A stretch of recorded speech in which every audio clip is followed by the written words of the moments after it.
Hey everyone, this is Eric here with the Warrior Family, and today, episode 2 of the Warrior Family podcast, we talk about establishing your family's identity to give them purpose.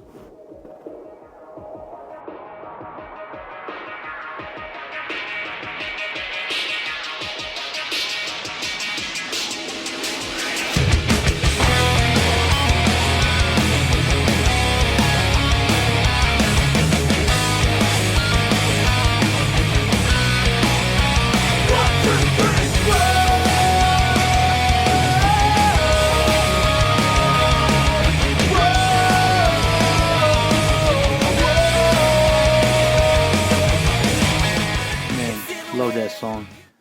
Alright everybody, how you doing today?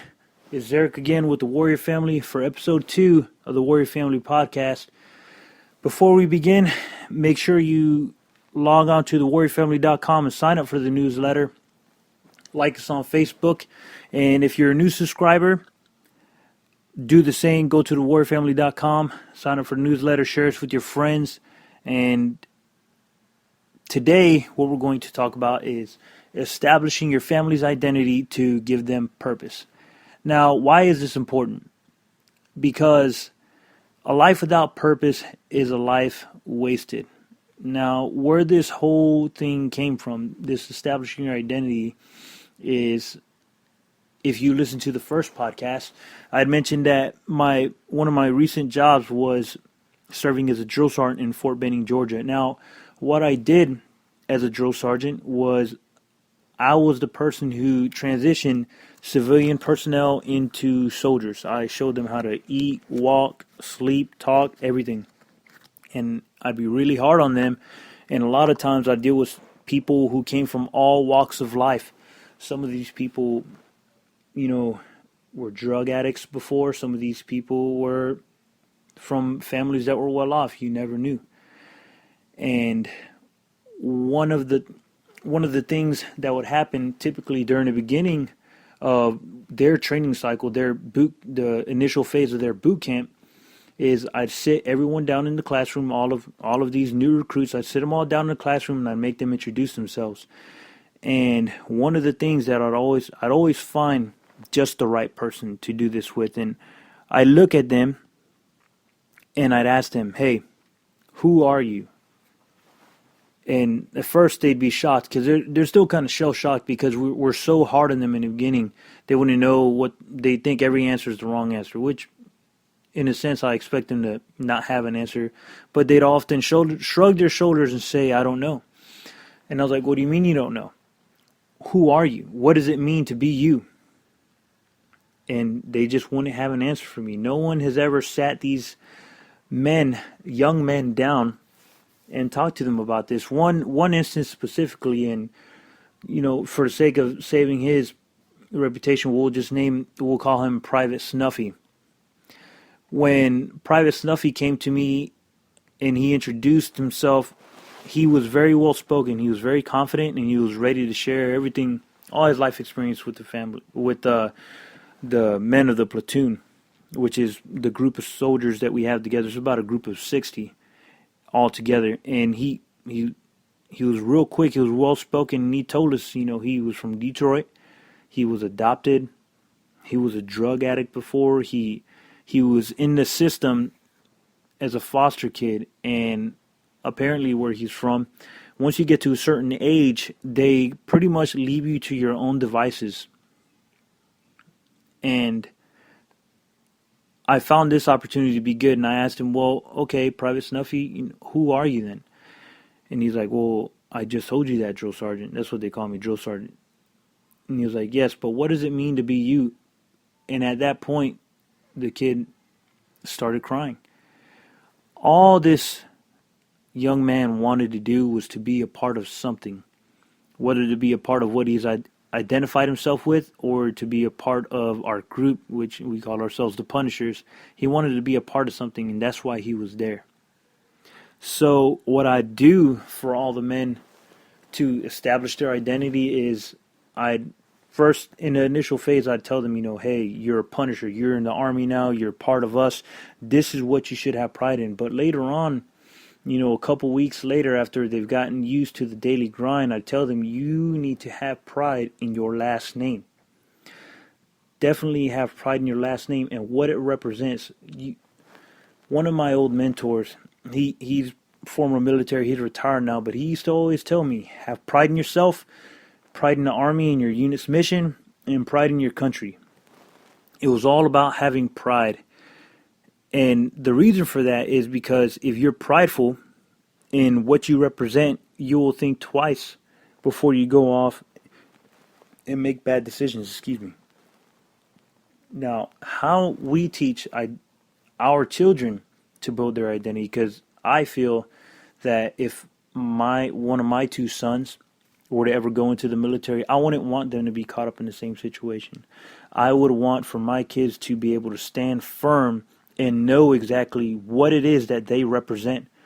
I feel that the earlier you start, the better off they are. So some of the things that we do to teach our kids about their identities, we teach them about values.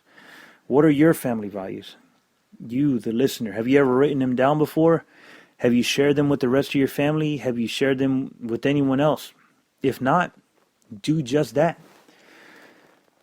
By writing your family values down, it brings a little bit of perspective.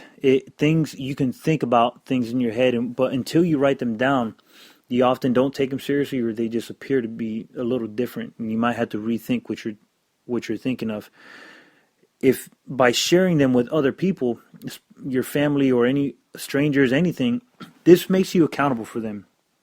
It's kind of like the situation where you're like, you tell yourself, you know what, I'm going to wake up tomorrow morning and I'm going to go run.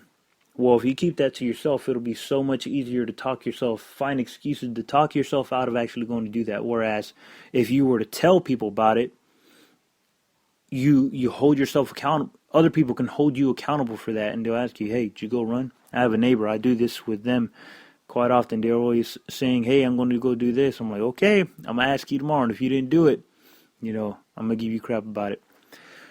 Now, like I said, though, teach your family about values. Establish your own family values. If you don't have any, here are family values. And this is a technique that I used with my oldest son back when we were living overseas. When he was about 5 years old, I started imprinting these little tidbits of information about values. And I used this technique. I used action statements. And the reason I used action statements is because I felt that it would keep him in the act of doing something. So whenever you ask my son, hey, what do the Rodas boys do? They should respond, get strong, get smart, so that we can help people. Now, get strong, as I said before in our introduction podcast, we are in a constant pursuit of physical fitness. We're always trying to optimize our human potential, our performance, always trying to find new ways to stay active. We get smart. My wife and I, though we both have jobs, we're enrolled in college courses. We're always trying to improve ourselves in our education. I'm always reading books that have nothing to do with my schoolwork, but they improve me as an individual. So does my wife. My two boys, we always encourage for them to learn new things. We promote learning in this house, and we also help them. We're constantly involved with their schoolwork. Now, the reason for that is having to be moving around with the military so much, you're not always going to be blessed with the best of school systems. Now, we don't really let ourselves be affected too much by the school systems, because the fact of the matter is, if the teachers at the school aren't going to be willing to put in work to make sure that our kids understand the curriculum or anything like that, you better believe that mommy and daddy are going to be there putting in the sweat equity and making sure that our kids come out on top. And, of course, you should too. And so that we can help people. One of the things that I learned being in the military is to always be prepared to live your life in a way that you can serve others selflessly.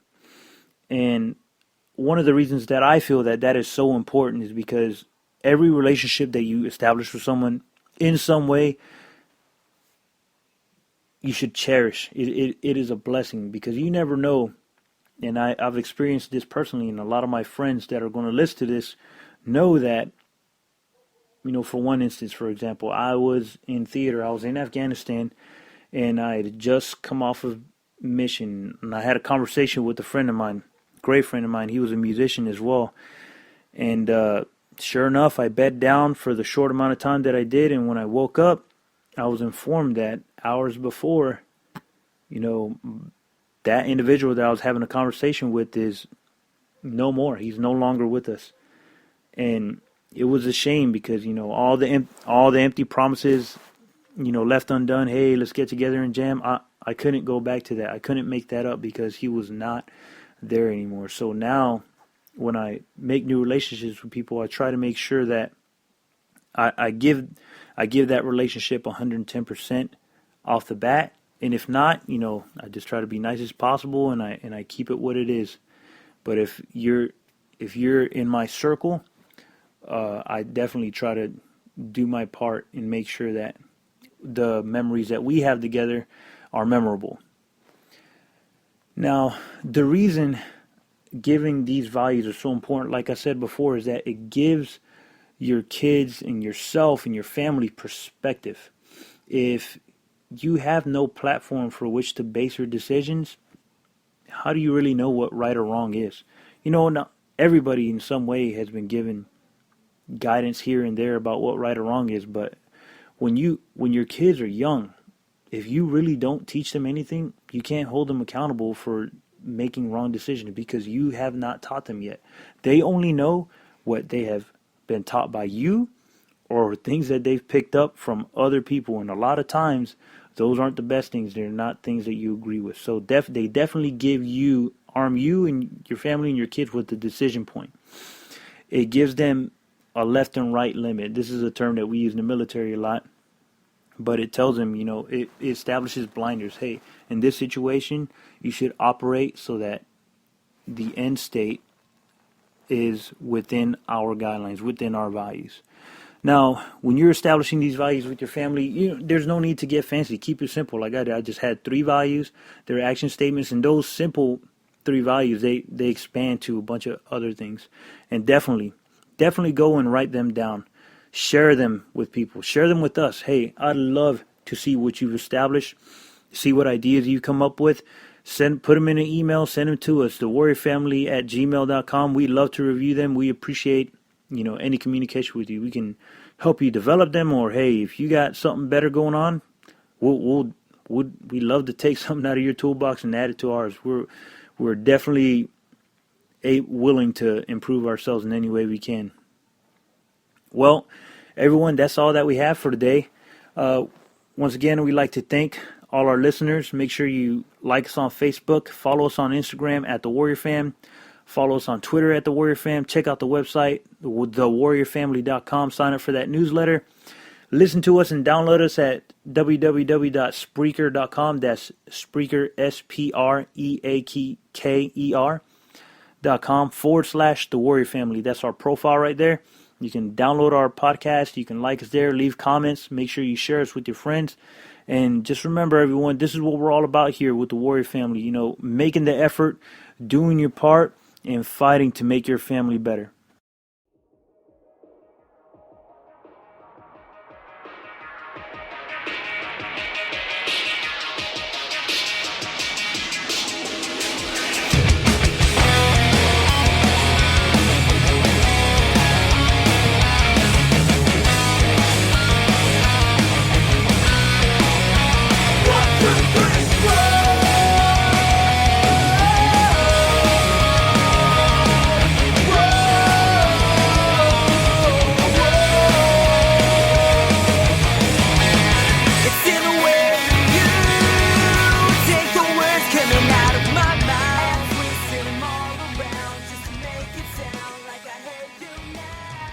For all those interested, this music right here is from my friend's band. They're out of Houston, Texas. They're called Otenki. Check them out on their website, otenkirocks.com.